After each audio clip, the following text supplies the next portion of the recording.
Before we get into the video, could everyone please subscribe to my Endless Diary Tales channel? Thank you so much. When I opened my eyes, I stared blankly at the zodiac calendar hanging on the wall. March 1997.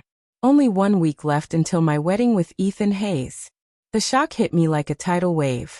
I shot up from the bed and rushed to the mirror, staring at my reflection. I was completely dumbfounded. My youthful face was untouched by exhaustion. My hands still soft and unscathed by years of housework. Trembling, I raised a hand to my chest, feeling my heart pounding. Overwhelmed, tears welled up and spilled over. I hadn't yet stepped into the prison of marriage. There was still time. Before I could fully process what was happening, I heard noise from the yard.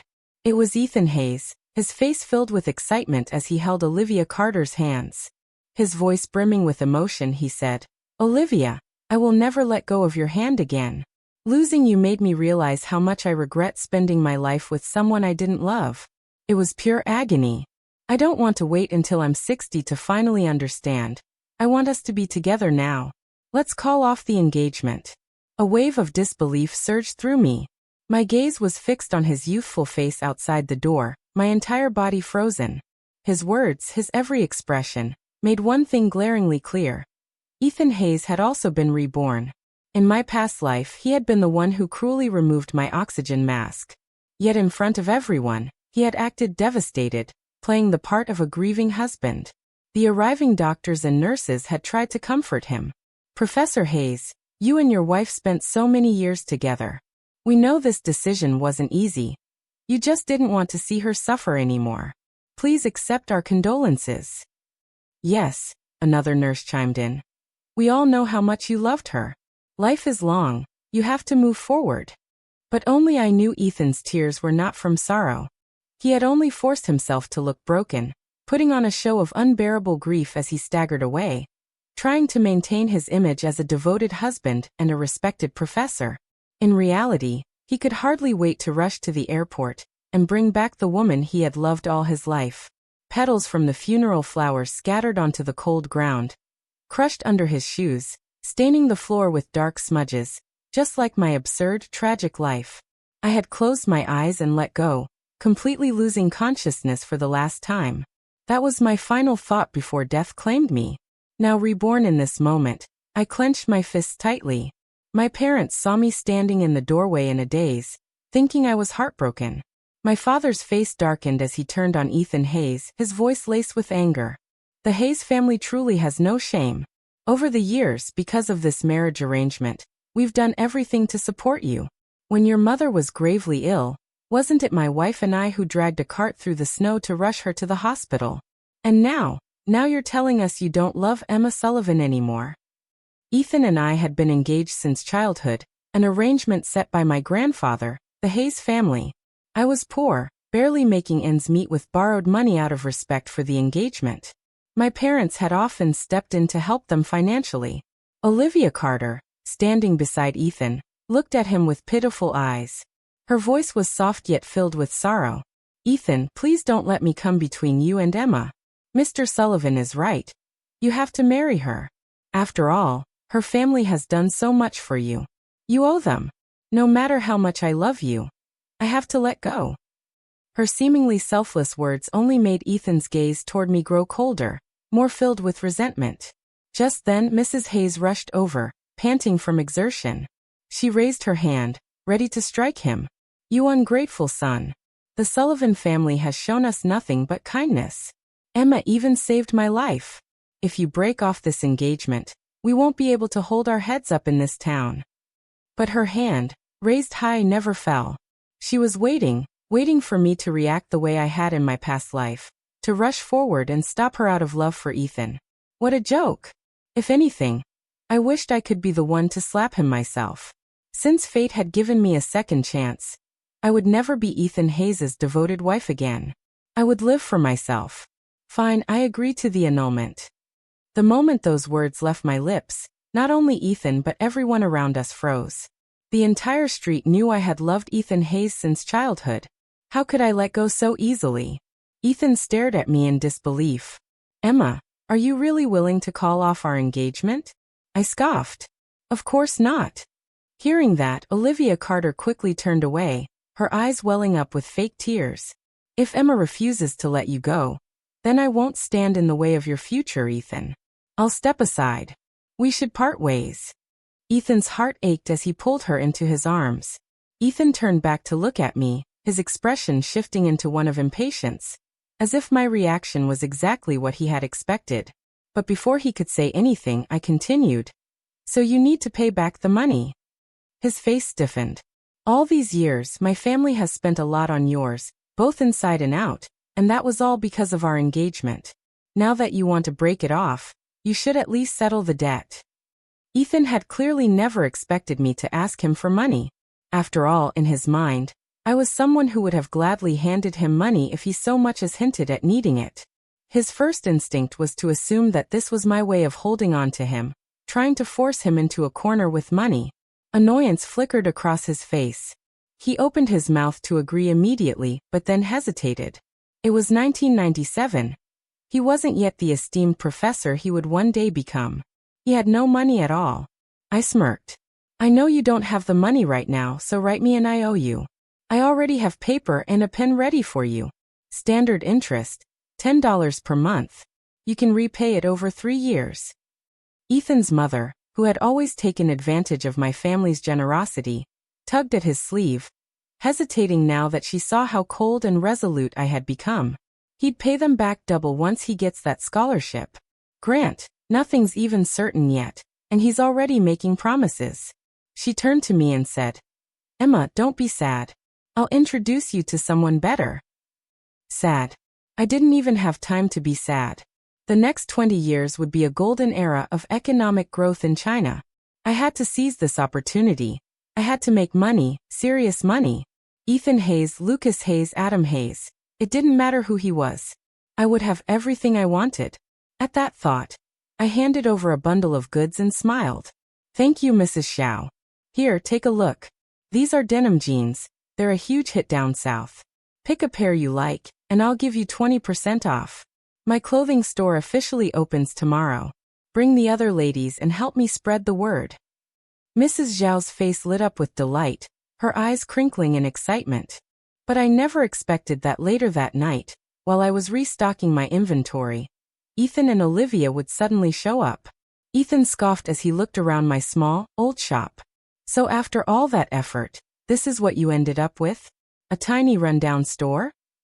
He shook his head dismissively before turning to Olivia. Forget it. See if there's a pair of jeans you like. I'll buy them for you. I rolled my eyes at him and didn't hold back. We only accept cash, no IOUs. Ethan's pride was immediately wounded. His voice rose as he snapped. Are you looking down on me? Olivia, pick whatever you want. I'll pay for it. Without looking up from my ledger, I mocked. Spending borrowed money really doesn't hurt, does it? But if I remember correctly, Olivia, isn't your dance school tuition due soon? The moment I mentioned it, Olivia's hand, which had been holding a pair of jeans, slowly lowered. She hesitated before glancing at Ethan. Ethan, the tuition fee is $100 and these jeans. Ethan, still full of bravado, immediately pulled out the money. If you like them, just buy them. Then he turned to me, his tone sharp. Emma, don't think that just because you have a little money now, you can make us bow down to you. Olivia isn't like you, covered in the stink of business. I didn't get angry. Instead, I smiled as I counted the cash, gave him the change, and neatly packed up the jeans. After all, who would refuse money? Well, except for Ethan. As they were about to leave, Ethan arrogantly knocked on my counter and smirked. Don't forget to attend the county meeting tomorrow. They'll be announcing my full scholarship for studying abroad. I'll be receiving a generous stipend. I can pay off my debt to you all at once. Open your eyes wide and watch. Without you, I'm still doing just fine. Sure, without me you can still become a professor. But I didn't let my thoughts show. My expression remained indifferent as I simply nodded. The next day, Ethan, dressed in his finest Jungan suit, was brimming with confidence. Even government officials from the provincial capital were attending today's event. This was his moment to shine. For the past few months, rumors had spread about his broken engagement and his debts, making him a laughingstock. Ethan had been the laughing stock, but today he was finally going to prove himself. His mother had been bragging for weeks that her son was about to study abroad. She had even invited half the neighborhood to witness the moment, and had pockets full of celebratory sweets ready to hand out. The townspeople were abuzz with admiration. I've lived so many years and have never even been to the provincial capital, but Ethan is going abroad at such a young age. He's really something. I heard that once he returns, he'll be teaching in the capital and working on scientific research. He might even end up on TV one day. Ethan, don't forget about us when you make it big. Just think, when people hear where you're from, they'll say you were from the same town. We all bask in your glory. The endless flattery had Ethan completely puffed up. When he spotted me, he lifted his chin even higher. The next time we meet, you better address me as Professor Hayes. Just look at yourself, an opportunistic merchant selling cheap goods. How could you ever be worthy of someone like me? I didn't react with anger. Instead, I smiled and replied, Professor Hayes, show some respect. It's not called opportunistic trading anymore. It's called business. Ethan snorted, sneering. Always full of excuses. Let me tell you something. From now on, no one will call me a heartless man. They'll only say that you, Emma Sullivan, were never good enough for me. The speeches dragged on for half an hour, and then finally came the most anticipated part. The announcement of those selected for the Overseas Scholarship Program. The names were read out one by one. Daniel Miller, not selected. Jacob Reed, not selected. Liam Hart, selected. Hearing that name, Ethan's smile grew wider. In his past life, only he and this Liam Hart had been chosen. It looked like nothing had changed this time around either. Jonathan Wells, selected. Then came the final name. The entire hall fell silent as everyone turned to look at Ethan. He straightened his posture, smoothing his suit with pride. All he needed was to hear his name. Ethan was certain that just like in his past life, he would soon be known as the highly respected Professor Hayes. The whispers and gossip about his debts and Olivia's tuition fees. All of it would disappear. His future would be bright and successful.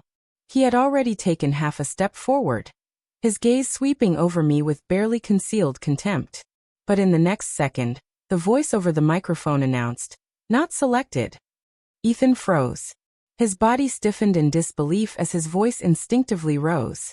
The host, looking awkward, repeated, "Ethan Hayes, not selected. I'm sorry, please take a seat." But Ethan didn't move. He remained frozen in place, unable to process what he had just heard. Eventually, it was his own mother, embarrassed by the scene, who grabbed him and forcibly pulled him back down into his chair. Ethan collapsed into the seat, his face as pale as a ghost. His entire body trembled, his lips moving as he kept mumbling, No, this isn't possible." As soon as the announcement ceremony ended, Ethan nearly stumbled in his rush to the front. He grabbed the former director in charge of admissions and, without hesitation, started interrogating him. "How is this possible? Why wasn't I selected? There had to be a mistake. I was supposed to be on the list. Did you do this on purpose? Are you getting back at me because we competed for the committee position in our past life?" He was gripping the director's sleeve so tightly that the fabric twisted out of shape. The man, clearly irritated by Ethan's accusations, took a deep breath and replied, "I have no idea what you're talking about. The selection process is based on academic performance. There was only one slot this year. Liam Hart scored 1 point higher than you, so naturally he was chosen. Ethan, you came in second. That's still impressive. Just take it with a good attitude." But Ethan only spiraled further into madness. "One, not two, but in my past life there were 2 slots. How can I stay calm? My entire future was riding on this. There's no way you didn't make a mistake. Check again." By now, even the former director was losing patience. Seeing how agitated Ethan was getting and unwilling to let the situation escalate, he signaled for security. The guards quickly escorted Ethan out of the building to let him cool off. Ethan was left standing at the entrance of the grand hall, barred from re-entering. His mother and the neighbors, too ashamed to be associated with him, had already slipped away. He was completely alone. He crouched in a corner, staring blankly at the official notice listing the scholarship recipients. His expression twisted between crying and laughing, his expensive suit now wrinkled and disheveled, his hair a mess from all the struggling. Gone was the dignified, self-righteous scholar he prided himself on being. I watched from a distance, waiting until his hysteria died down before stepping forward. My voice was calm as I asked, "Ethan, do you know why you got selected in our past life?" He flinched then, as if suddenly realizing something. He scrambled to his feet and stared at me, his eyes filled with shock. "In our past life you..." I shook my head and smiled, cutting him off. "No need to overthink. The truth is simple. That spot was never yours to begin with. I begged for it on your behalf." His expression darkened. "There was only ever one slot last time. I pleaded with the director to give you a chance because you had come in second. I even offered to pay your tuition out of pocket if necessary. I don't even remember how many people I begged, how many doors I knocked on, how many times I was turned away before they finally agreed." I let my words sink in before continuing, my voice steady. "Have you ever wondered why your scholarship money was always sent directly to you?" Ethan's face twisted with fury. "No, you're lying. That's ridiculous. I got in because of my own abilities. You interfering last time is the reason people accused me of pulling strings. If anything, you ruined my reputation." I looked at him. My expression calmed. "The first month of your overseas scholarship grant, which was 800 yuan. That just so happened to be my entire life savings. The second month, you received 8,115 yuan. You always disapproved of me doing business, so how do you think I came up with that money? I carried coal for people, I collected scraps. I saved every penny I could." Before I could continue, Ethan suddenly snapped, "Shut up." His face contorted in anger as he clutched his head. "I don't want to hear it. Stop lying. You're making this up." His voice, once loud and filled with arrogance, was now shaky and uncertain. The more he denied it, the more hollow his words became. Deep down, Ethan knew the truth. During his years abroad, not once had he written to me, and yet I knew every little detail. There was only one possible explanation. Everything I said was true, but he didn't want to believe it. "I kept it from you for the sake of your pride, Ethan. But tell me, what did I get in return? When you came back from studying abroad, you looked at me, your so-called devoted wife, with nothing but disgust. My eyes, my nose, my entire presence seemed offensive to you. You resented the smell of business on me, resented that I wasn't educated enough. You wouldn't even let me step foot into your study. And in the end, when I fought so desperately to stay alive, you were the one who personally sent me to my death." My chest heaved violently as the grievances and bitterness of my past life swelled within me, blocking my breath. Unable to hold it in, the pain spilled from my eyes in silent tears. "So Ethan Hayes, this is all your own doing. You brought this upon yourself." I turned and walked away, not sparing him a second glance. I had only taken 2 steps when his arrogant voice rang out behind me. "You think this will make me bow down to you?" he scoffed. "Don't fool yourself. Even without you, even if I don't become a professor, I'll still live a successful and fulfilling life. Olivia is beautiful and gentle, a trained dancer, and she even finished high school. She's 1,000 times better than you'll ever be. Just wait and see, Emma Sullivan. You'll never be good enough for me." I didn't bother responding. Let him talk. Let him believe whatever he wanted. Mrs. Xiao, the neighborhood elder, smiled as she approached me later that day. "Emma, there's a young man I know from the government's publicity office. He's an honest and decent guy. If you're free this weekend, why don't you meet him?" I shook my head and laughed, slipping a pair of socks into her shopping bag. "Mrs. Xiao, my music store just opened, and I really don't have the time to think about these things right now. But thank you for looking out for me. You've always taken such good care of my business. These socks are newly imported from Guangzhou. Take a pair and let me know if they're comfortable." Mrs. Xiao clicked her tongue and tapped my forehead lightly. "You girl. But you know what? It's a good thing you never married that Ethan Hayes. If you had, there's no way you'd be doing this well now." Lowering her voice conspiratorially, she asked, "Do you even know what kind of mess he's in now?" I raised an eyebrow, but before I could ask, she continued excitedly.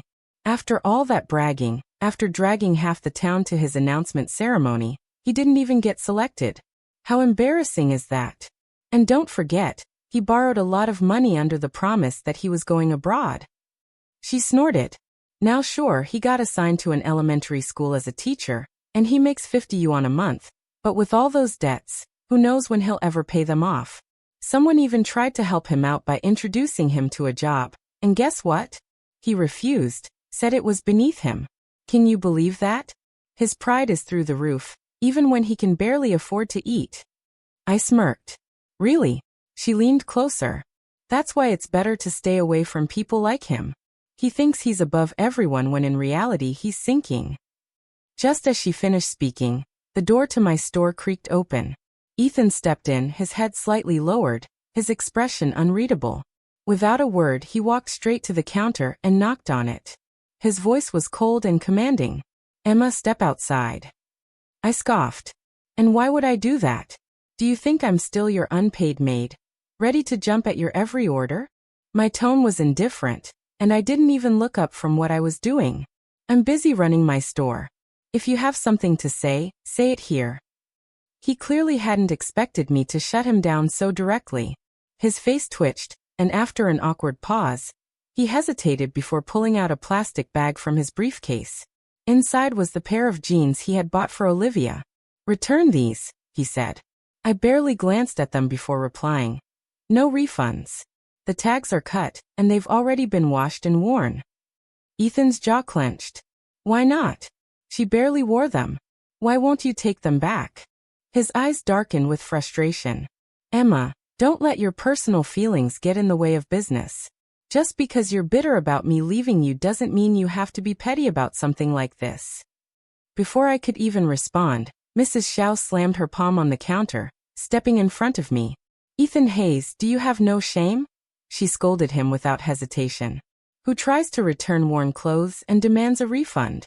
Are you seriously trying to scam Emma out of money? And you dare say she's bitter over you? She spat in disgust. You've got some nerve. Emma now owns 2 stores and is about to hit a 5-figure income. Do you know how many men are lining up just to have a chance with her? It's a damn good thing you dumped her.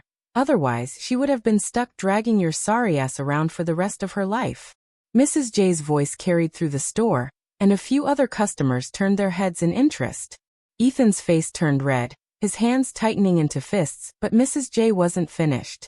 With the neighborhood gossip growing louder, Ethan's face turned bright red with humiliation. Unable to bear it, he grabbed my arm forcefully. He dragged me outside. Only when we reached the corner of the alley did he finally speak. Emma, fine. If you won't refund it, then at least pay Olivia's tuition fee for her. I let out a short mocking laugh. And why would I do that? Am I her mother? Ethan, unbelievably, still had the audacity to lecture me. Didn't you always give her money in our past life? Besides, she missed her dance school entrance exam back then because of you. Emma, this is your way of making amends. I rolled my eyes so hard it almost hurt. First of all, in our past life, it was you who took money from our household to support her. The moment I dared to refuse, you'd throw a fit. I had no choice but to give in for the sake of our so-called family. Because of that, she drained us dry like a parasite. Second, her ankle injury had nothing to do with me. She fell on her own. The doctor even said there was nothing seriously wrong with her foot. And third, I sneered. With how terrible her dancing was, do you honestly think she could have passed the entrance exam? Only someone as blind as you would believe she ever stood a chance. Ethan immediately jumped to Olivia's defense. Stop making excuses and blaming her. Olivia was always one of the best in her class. She would have gotten in. She's nothing like you, obsessed with money. She's refined, cultured, and educated. She understands me. If it weren't for you, I would have been with her from the very start. At least in the end, she was willing to divorce her husband for me. I burst into laughter, finally unable to hold back. Divorce? Are you seriously still buying that nonsense? Let me refresh your memory. Olivia went abroad because she met a wealthy foreign businessman. She was never married, she was his mistress. But when she got older and was no longer desirable, she had no one left and had to return. She only came crawling back to you because by then you had made a name for yourself in China, and you actually believed her whole I sacrificed for you sob story. Ethan, you are beyond stupid. Ethan's face turned purple with rage. I could tell he wanted to scream at me, but I didn't have the patience for his theatrics. All right, I won't argue with you anymore.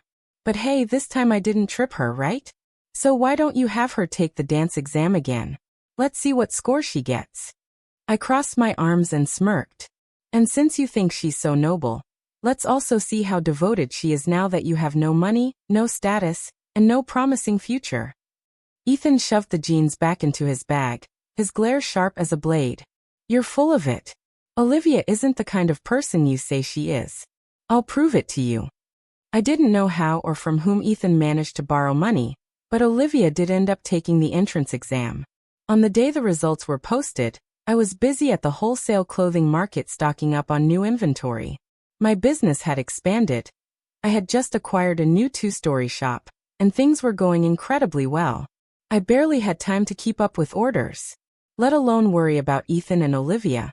But then Mrs. Zhao's grandson came running into my store, panting as he tugged at my sleeve. Emma, you have to come. Please help my mom. She's trying to break up a fight, but it's getting out of control. Even I almost got hurt. Mrs. Zhao worked for the Women's Federation and often mediated disputes between women in the community. When emotions ran high, it wasn't uncommon for things to get physical. Without hesitation, I dropped what I was doing and followed the boy. When we arrived, I was stunned to see who was fighting. Ethan's mother and Olivia. Mrs. Zhao was desperately holding Ethan's mother back, but the older woman was still struggling violently, pointing at Olivia and hurling insults. You little fox. You're bleeding this family dry, buying new clothes every day. Who are you dressing up for? You don't bring in a single cent. You don't lift a finger to do housework, and you strut around this house like a queen. How the hell did my son end up marrying such a worthless woman? Olivia's temper flared, and she snapped back. That's his choice. And besides, I'm a dancer. A dancer's hands shouldn't be doing chores like washing clothes and cooking. Ethan's mother grew even angrier. She reached out and grabbed Olivia by the hair, yanking her hard. He mortgaged the house to pay your tuition fees, and now you're telling me you didn't even pass the damn exam? How could you do this to my son, to our family? Her voice dropped to a scathing hiss. And if that wasn't bad enough, I caught you sneaking around with that foreigner down by the river, kissing him in the woods like some cheap floozy. How long were you planning on making my son wear that green hat, huh? Olivia screamed, and immediately started clawing at Ethan's mother's face with her nails. The two women were locked in a vicious brawl, pulling, scratching, screaming. It was pure chaos. Stop them, someone shouted. They were finally pulled apart. The commotion had drawn a crowd. By the time the police arrived, both women were disheveled, bruised, and panting from exertion. The officers managed to separate them, restoring a semblance of order. Ethan arrived just in time to see the spectacle unfold. Surrounded by neighbors gossiping and whispering, his face was a deep shade of shameful red. He clenched his fists and gritted his teeth before finally exploding. What the hell is wrong with you two?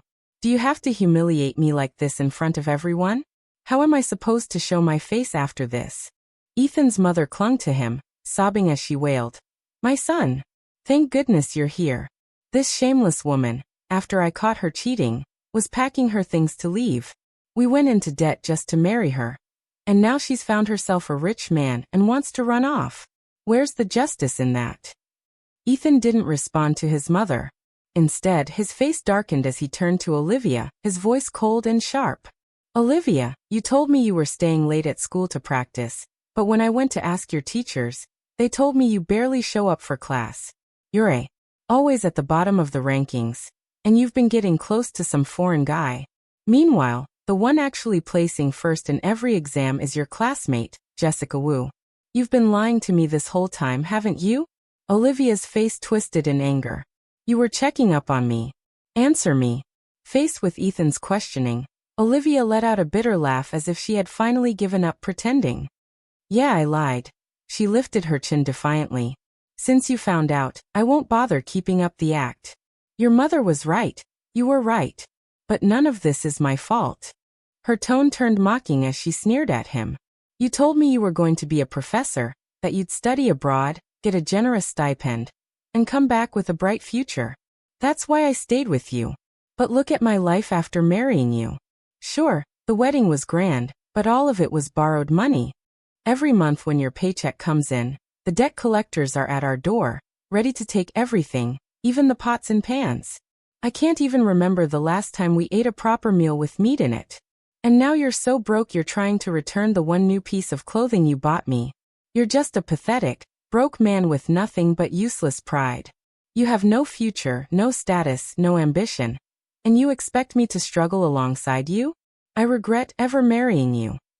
Ethan's face paled as if he had been struck. His lips trembled as he looked at Olivia with desperate eyes. But haven't I been good to you? I borrowed money to pay your tuition and living expenses, Olivia. I know things are hard now, but didn't you once say that none of this mattered? That you didn't care if I had money or not? You said we'd build a life together, that we'd work through it together. Olivia scoffed. And you actually believed that crap? She flicked her hair over her shoulder, her expression full of disdain. Without money, how are you supposed to give me a good life? Listen up, I'm leaving in a few days. My new man is taking me to the US. He's a businessman, a real businessman. He owns factories in America. I suggest we file for divorce as soon as possible because I don't want any ties to you, Ethan Hayes. Without another word, Olivia shoved Ethan aside and strode toward the door. You cheating! Ethan's mother shrieked, her fury bubbling over as she pointed after Olivia's retreating figure. You shameless! You tricked my son into marrying you, buried us in debt, and now you think you can just walk away. Her face contorted in rage as she clutched her chest, her breathing suddenly turning erratic. Within seconds, she was gasping for air, her entire body going limp. She was having an asthma attack. Ethan panicked, shouting, "Mom!" He rushed forward, but it was me who grabbed her first, helping her down and steadying her breathing. Someone quickly called for a doctor. Minutes later, after she was stabilized, Ethan turned to me, his voice hoarse. Emma, thank you. If it weren't for you, my mother might have. I immediately raised my hand, cutting him off. One else I would have done the same. My tone was cool and detached. Take care of your mother, Ethan. I have a store to run. I turned to leave, but Ethan's mother suddenly grabbed my wrist, her voice trembling. Emma, this was all Olivia's fault. If it weren't for that wretched woman seducing my son, you two would have been married by now. They say you see a person's true heart in difficult times, and you are the one who truly cares. Her grip tightened. I heard you haven't started dating anyone yet. Well, that's perfect. Let me make the decision. Ethan, divorce that Mary. Emma. I almost laughed out loud. This woman was truly unbelievable. She had spent years belittling me, thinking I wasn't good enough for her precious son. And now, because her ideal daughter-in-law had turned out to be trash, she suddenly wanted me back in the picture. She actually thought I would still be willing to be with Ethan Hayes. Mrs. Xiao once joked that if I didn't dodge fast enough, Ethan's mother might literally throw him at me. It seemed that moment had arrived. Ethan stood frozen, clearly overwhelmed by everything that had just happened. Meanwhile, his mother kept talking. Emma, I heard your business is doing great. Your shop is thriving. If you marry Ethan, we'd finally have some financial security, and maybe I can even help out at the counter. The audacity. I had to resist the urge to throw my abacus at her. My polite expression vanished in an instant. Any trace of sympathy I might have felt was gone. I yanked my hand from her grasp and said coldly, Impossible. She blinked, startled. What? I'm not married because I don't want to be married. It has nothing to do with Ethan. And as for him and me, I let out a sharp laugh. We are never getting back together. I will never marry him in this lifetime, so you better give up that idea.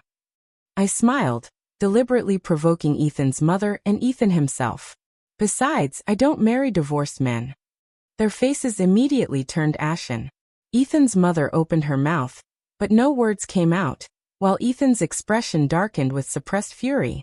Seeing their reactions only made me feel incredibly satisfied. Lifting my chin slightly, I let out a small mocking laugh before turning and walking away. But it seemed my rejection wasn't enough to make Ethan give up. The very next day, he showed up at the entrance of my music store carrying a thermos. I stopped by your clothing store, but you weren't there, so I figured you'd be here. He lifted the thermos. I made some chicken soup. My mom said it turned out pretty well, so I brought you some to try. I didn't even glance at it. Not interested. You can drink it yourself. Emma, don't push me away, he pleaded.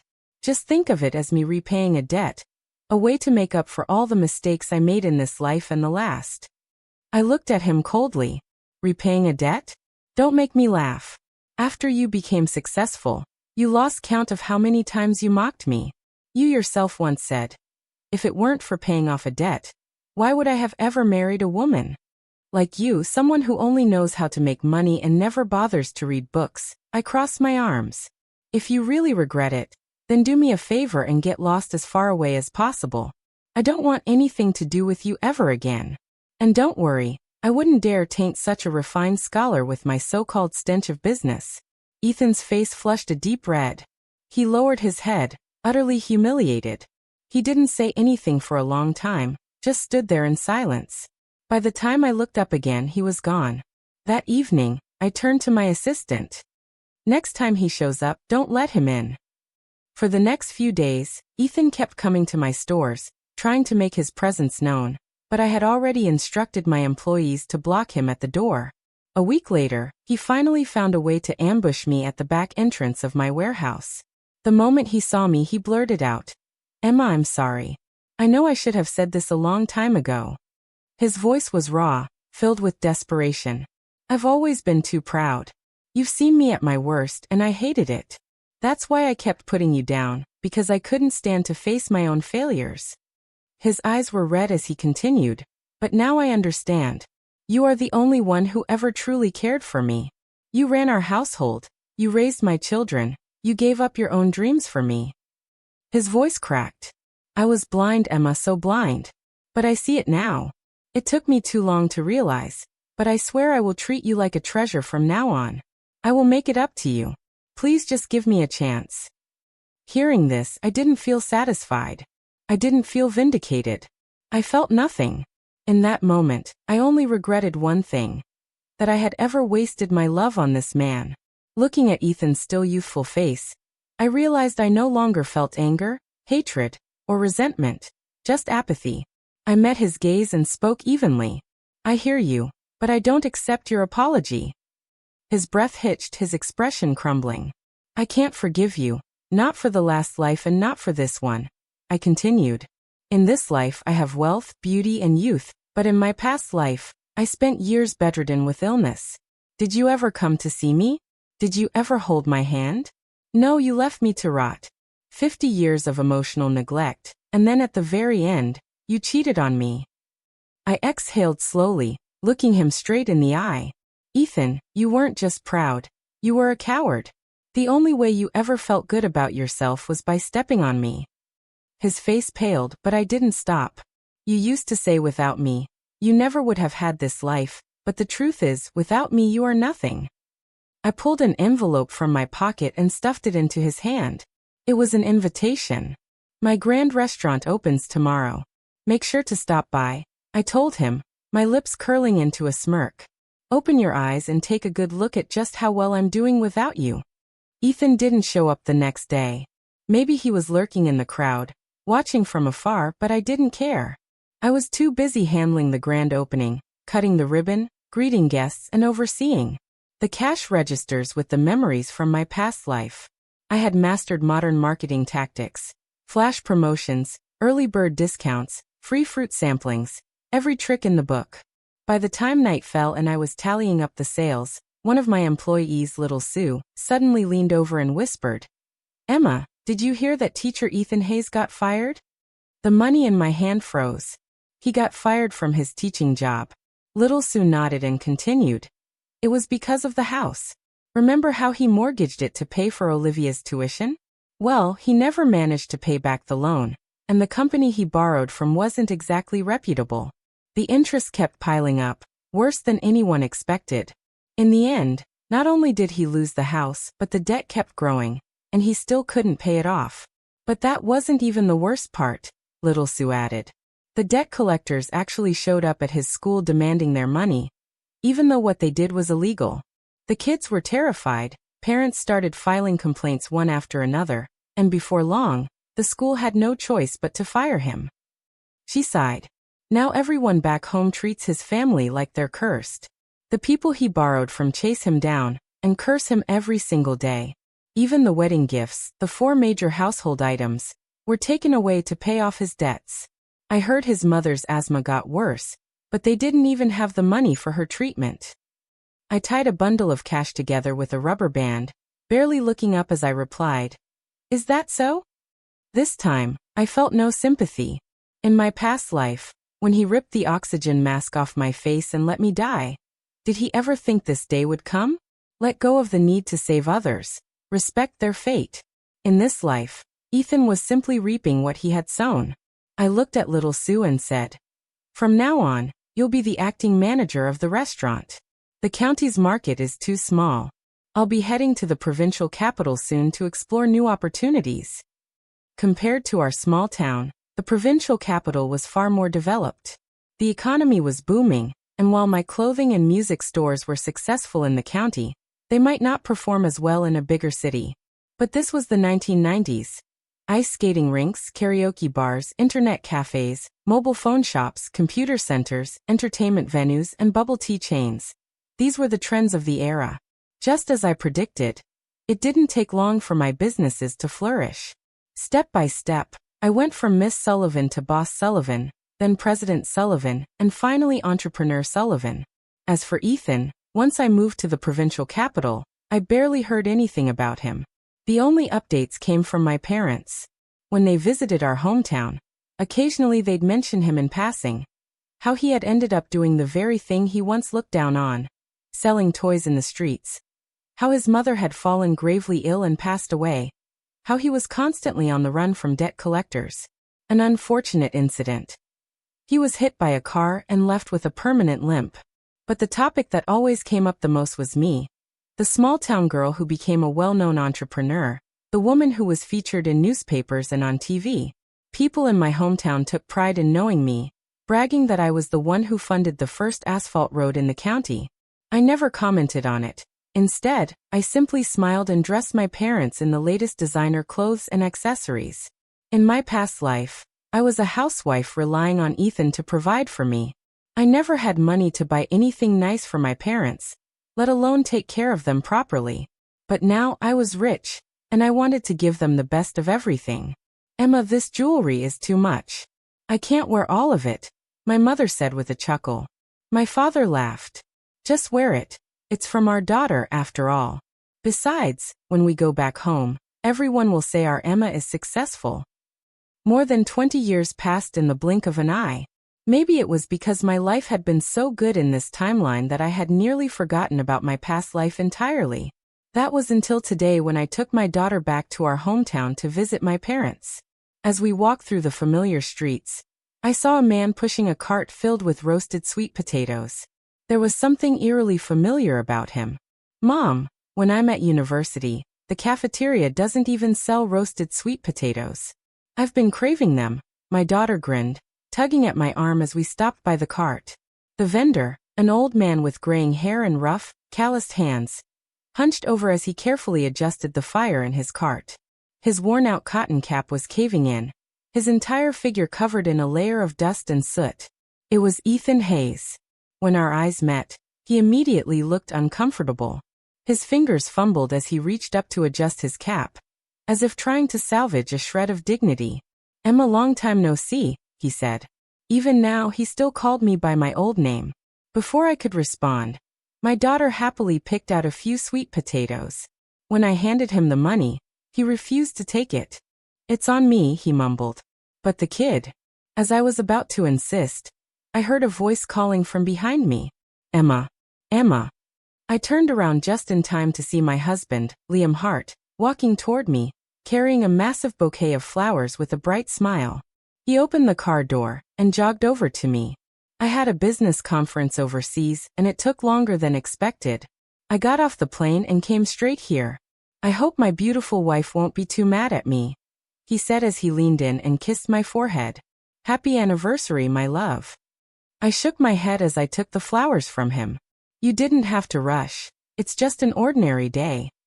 Liam's eyes softened as he glanced at me, concern flickering beneath his tired expression. The dark circles under his eyes were obvious. Our daughter, standing beside us, playfully teased, Professor Hart, what are you doing? You two have been married for ages, and you're still being so mushy. Chuckling, feigning an exaggerated scowl, he said, Hey, your mom will always be a young girl in my eyes. Then, reaching into his wallet, he pulled out a bill and placed it into Ethan's rough, calloused hands. $15 for 4, but I only have a 20. Keep the change, Liam said, his smile radiant with happiness. It's our wedding anniversary today. Let's all celebrate and enjoy the moment. People passing by couldn't help but whisper among themselves. This is what real love looks like. From youth to old age, still as affectionate as ever. Ethan's eyes widened slightly at their words. Without sparing him another glance, the three of us turned and walked away. Liam wrapped an arm around my shoulder and placed the bag of sweet potatoes in my hands. Here, may I hold on to this? Let's go to the supermarket as a family. He turned to our daughter and grinned. You know, back when I made Coca-Cola chicken wings for your mom, she was absolutely shocked by how good they were. I shot him a playful glare. Stop making things up. I was just surprised that a scholar like you knew how to cook. And what's wrong with that? He said with a proud smirk. Not only can I cook, but I can also handle a broom and a mop. His boyish confidence made me laugh, and as my gaze landed on the bouquet in his arms, I felt my heart warm. The vibrant petals, delicate and fresh, were carefully cradled in his embrace, cherished, protected, and treated with the utmost care, just like how he had always treated me in this lifetime.